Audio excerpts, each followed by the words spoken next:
جمعرات کے دن صرف یہ اسم مبارک پڑھا تھا، خدا کی قسم شام ہوتے ہی 70 لاکھ مل گئے تھے۔ بسم اللہ الرحمن الرحیم۔ محترم ناظرین، یہ وظیفہ جمعرات کے دن کا بہت ہی خاص اور مجرب ہے۔ بڑی توجہ سے وظیفے کو سمجھ لیجئے گا۔ دولت کا بادشاہ وظیفہ ہے، غیبی دولت کا یہ مجرب وظیفہ ہے۔ فائدہ نہ ہو تو پھر مجھے کہنا۔ جو بھائی بہن اکثر کہتے ہیں کہ ہم پریشانیوں میں ڈوبے ہوئے ہیں، تنگ دستی میں، بے روزگاری میں ڈوبے ہوئے ہیں، یہ بڑا ہی طاقتور وظیفہ ہے، چھوٹا سا وظیفہ ہے، اور اس کے آپ لوگوں کو اگر فائدے معلوم ہو جائیں تو کوئی ایسا دن نہ ہو کہ آپ یہ وظیفہ نہ پڑھیں۔ اس وظیفے کو پڑھنے والے کی خاص بات یہ ہے کہ اتنی اس کو دولت مل جاتی ہے کہ وہ ساری زندگی پھر یہ وظیفہ پڑھتا رہتا ہے۔ اس کے ساتھ آپ اگر کوئی دوسرے وظائف بھی پڑھ رہے ہوں تو بھی کوئی مسئلہ نہیں ہے، کوئی مسئلے والی بات نہیں ہے۔ آپ سکون سے یہ وظیفہ پڑھ سکتے ہیں۔ جمعرات کے دن کو آپ تمام لوگ جہاں کہیں موجود ہوں، گھر میں، دفتر میں، جس جگہ پر موجود ہوں، آپ یہ وظیفہ پڑھ سکتے ہیں۔ جو میرے بہن بھائی باہر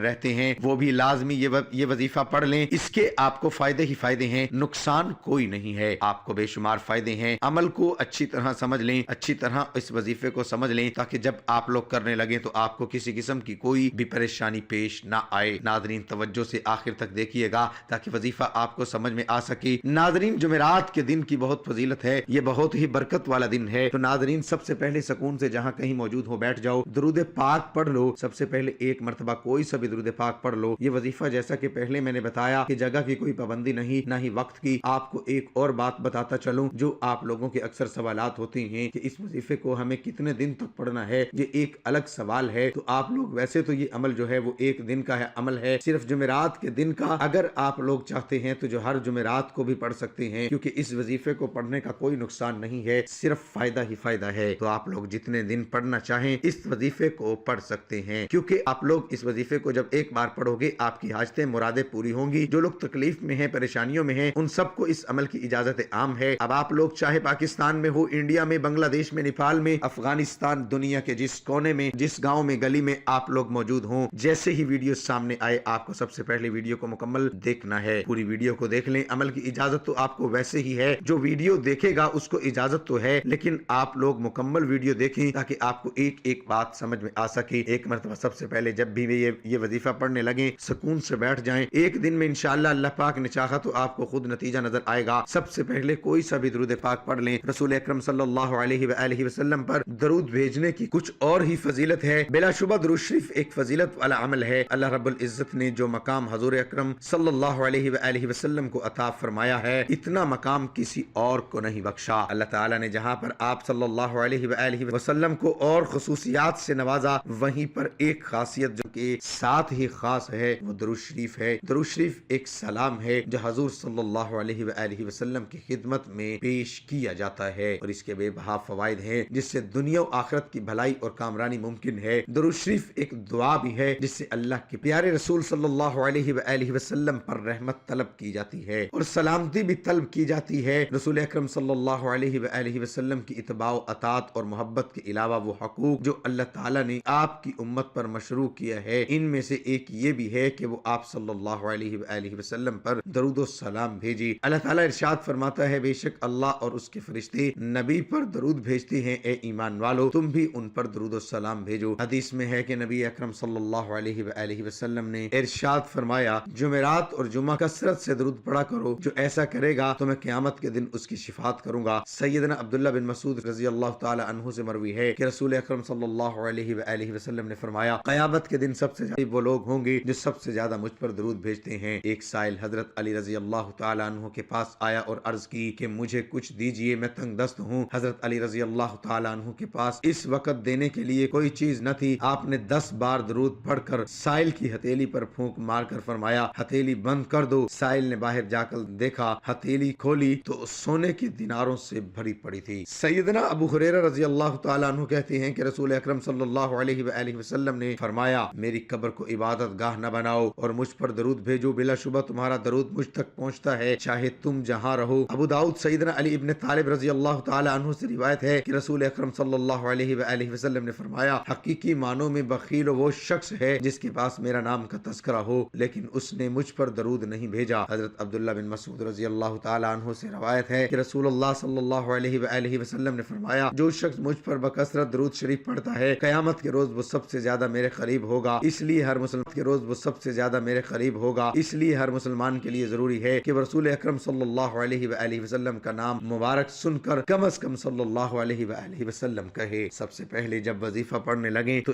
ایک مرتبہ اعوذ باللہ من الشیطان الرجیم پڑھ لیجئے گا، اور اس کے فوراً بعد ایک مرتبہ بسم اللہ الرحمن الرحیم بھی لازمی پڑھ لیجئے گا۔ اب آپ کو کیا پڑھنا ہے یہ سمجھ لیجئے۔ سب سے پہلے آپ لوگوں کو درود پاک پڑھ لینا ہے، آپ صلی اللہ علیہ وآلہ وسلم پڑھ لیں۔ درود ابراہیمی آپ کو یاد ہو تو وہ درود پاک آپ پڑھ سکتے ہیں، یا کوئی بھی درود پاک جو آپ کو یاد ہو وہ پڑھ لیں، یا چھوٹے سے چھوٹا درود پاک صلی اللہ علیہ وآلہ وسلم پڑھ لیں۔ ایک بار ثواب کے طور پر میرے ساتھ بھی پڑھ لیں، اللہم صلی علی محمد وعلی آل محمد کما صلیت علی ابراہیم وعلی آل ابراہیم انک حمید مجید، اللہم بارک علی محمد وعلی آل محمد کما بارکت علی ابراہیم وعلی آل ابراہیم انک حمید مجید۔ جب درود پاک پڑھ لیں تو آپ لوگوں کو اب کیا پڑھنا ہے یہ بڑی توجہ سے آپ کو سمجھنا ہے۔ درود پاک جب پڑھ لیں تو حاجتوں کی نیت لازمی کر لیں، جو آپ کی حاجت ہو۔ پہلے آپ کو اعوذ باللہ من الشیطان الرجیم پڑھنا ہے، پھر بسم اللہ الرحمن الرحیم پڑھنا ہے، پھر درود پاک پڑھنا ہے۔ جس ترتیب سے بتا رہا ہوں اسی ترتیب سے آپ کو یہ عمل کرنا ہے، تو آپ کو تبھی فائدہ ہوگا۔ اپنی طرف سے نہ ہی تعداد میں کوئی کمی پیشی کیجیے گا، نہ وظیفے کو پڑھنے میں جس طرح بتا رہا ہوں اس میں کوئی کمی پیشی نہیں کیجیے گا۔ درود پاک پڑھنے کے بعد جو آپ کی حاجتیں ہوں، جس مقصد کے لیے آپ یہ وظیفہ پڑھ رہے ہو، ذاتی مکان چاہیے ہو، بینک میں آپ کو رقم چاہیے ہو، آپ کے بینک میں دولت ہی دولت ہو جائے گی اس لیے وظیفہ پڑھنا ہو، کوئی فوری طور پر رقم چاہیے ہے جو آپ کے معاملات کو انشاءاللہ آپ لوگوں کی ہر خواہش، ہر دل کی تمنا اللہ پاک نے چاہا تو وظیفہ پڑھتے ہی فوراً پوری ہوگی۔ بڑی سے بڑی آپ کو کوئی رقم چاہیے ہو تو بس نیت کرنا، مثال کے طور پر 50 لاکھ چاہیے تو ہم اس کے لیے یہ وظیفہ پڑھ رہے ہیں، ہمیں 5 لاکھ چاہیے ہم اس کے لیے یہ وظیفہ پڑھ رہے ہیں، ہمیں ذاتی مکان چاہیے ہم اس کے لیے وظیفہ پڑھ رہے ہیں، ہمارا قرض ختم ہو جائے ہم اس کے لیے وظیفہ پڑھ رہے ہیں۔ جو آپ کے 100 حاجتیں ہوں، 100 مسائل ہوں، ان کی نیت پہلے لازمی کر لیں۔ درود پاک پڑھنے کے بعد اب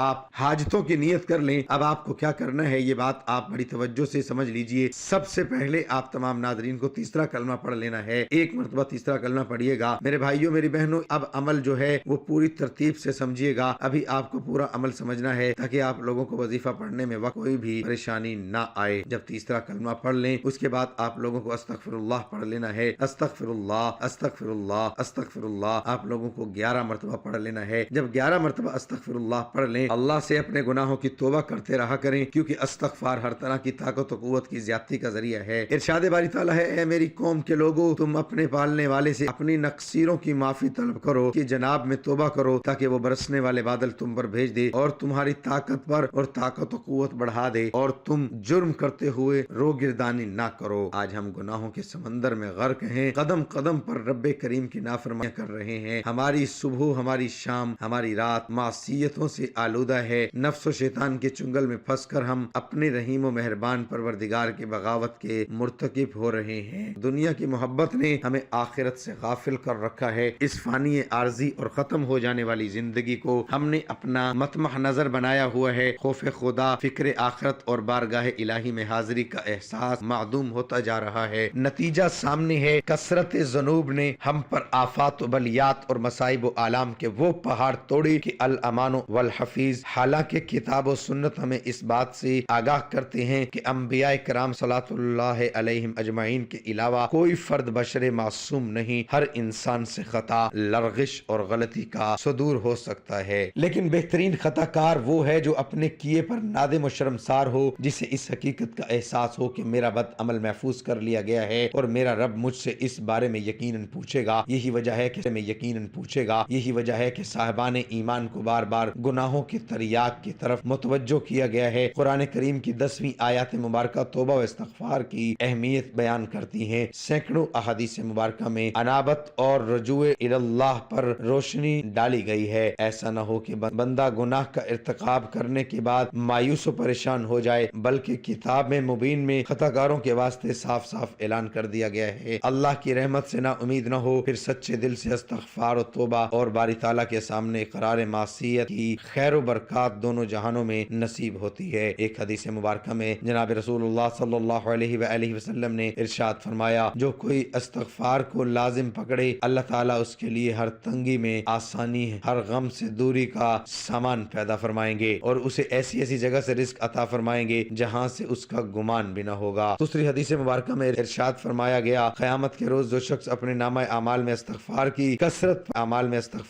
کثرت پائے اس کے لیے خوشخبری ہے۔ تو ناظرین سب سے پہلے درود پاک پڑھنا ہے، درود پاک پڑھنے کے بعد ایک مرتبہ تیسرا کلمہ پڑھنا ہے اور اس کے بعد 11 مرتبہ استغفار پڑھ لیں۔ اس کے بعد حدیث کی کتابوں میں ایک دعا آتی ہے، یہ دعا اللہ تعالیٰ کو بہت پیاری لگتی ہے اور پڑھنے والا بھی میرے رب کے خاص بندوں میں شامل ہو جاتا ہے۔ اس دعا کے پہلے فائدے سن لیں، یہ کتنی عظیم دعا ہے۔ اس دعا کو پڑھنے کا ایک فائدہ یہ ہے کہ اللہ تعالیٰ اس بندے کی زندگی کے پچھلے تمام گناہ اسی وقت معاف فرما دیتے ہیں۔ دوسرا فائدہ یہ ہے کہ اللہ کے نبی صلی اللہ علیہ وآلہ وسلم نے فرمایا میں قیامت کے دن اس بندے کا ہاتھ تھام کر اسے جنت میں لے جاؤں گا۔ تیسرا اس دعا کے پڑھنے کا فائدہ یہ ہے کہ قیامت کے دن اللہ تعالیٰ اس بندے پر اتنے انعام فرمائیں گے کہ وہ بندہ کہے گا اے رب میں تجھ سے راضی ہو گیا۔ اور اس دعا کے پڑھنے کا چوتھا فائدہ یہ ہے کہ اللہ تعالیٰ اس بندے سے راضی ہو جائیں گے۔ سبحان اللہ۔ تو اس دعا کو پڑھنے کی عادت بنا لیں، روزانہ چاہے ایک بار ہی ہو، آپ سوچ بھی نہیں سکتے کہ کتنے فائدے مند دعا ہے۔ آئیے سب مل کر ایک بار اس دعا کو ضرور پڑھتے ہیں۔ رب السلام دینا و بمحمد النبی صلی اللہ علیہ وآلہ وسلم۔ اس دعا کا ترجمہ ہے اے اللہ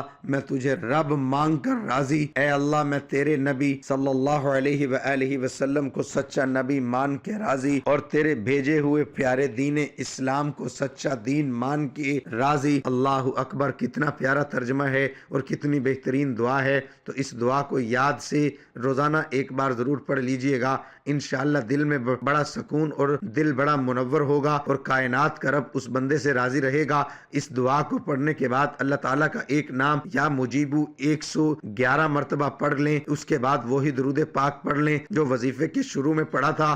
سنن ابی داؤد حدیث نمبر 19 کے مطابق رسول اللہ صلی اللہ علیہ وآلہ وسلم ہر وقت اللہ کو یاد کرتے تھے۔ چیزیں اللہ کی مرضی سے ہوتی ہیں کے مطابق اللہ ان کے ساتھ ہے جو اس کے ساتھ ہے۔ اللہ تعالیٰ کا ارشاد ہے میں وہی ہوں جیسا کہ میرا بندہ مجھ سے توقع کرتا ہے اور جب وہ مجھ سے یاد کرتا ہے تو میں اس کے ساتھ ہوتا ہوں۔ رسول اللہ صلی اللہ علیہ وآلہ وسلم نے فرمایا اگر وہ مجھے باطن میں یاد کرے گا تو میں اسے باطن میں یاد کروں گا اور اگر وہ مجھے ہجوم میں یاد کرے گا تو میں اسے بہتر بھیڑ یعنی فرشتوں کی بھیڑ میں اسے یاد کروں گا۔ سورۃ بقرہ کی آیت اس جذبے کی عکاسی کرتی ہے، بس مجھے یاد کرو میں تمہیں یاد رکھوں گا اور میرا شکر ادا کرو اور میری تکذیب نہ کرو۔ ایمان والو صبر اور نماز سے مدد لو، بے شک اللہ صبر کرنے والوں کے ساتھ ہے۔ تیسرا کلمہ جسے کلمہ تمجید بھی کہا جاتا ہے، اللہ کی حمد اور یاد کرنے کا ایک بہترین طریقہ ہے۔ ذکر کو دو حصوں میں تقسیم کیا گیا ہے۔ اپنی زبان کو حرکت دینے کے لیے ضروری شعوری کوشش یا آپ کے دل پر اثر ڈالنا۔ جامعہ ترمذی کہتے ہیں اللہ کو یاد کرنے کا ثواب ملے گا، جو شخص ایک حرف پڑھتا ہے اس کو اس کا ثواب اور 10 گنا ثواب ملتا ہے۔ یہ بھی کہ اعمال کا فیصلہ محرکات نیا سے ہوتا ہے، لہٰذا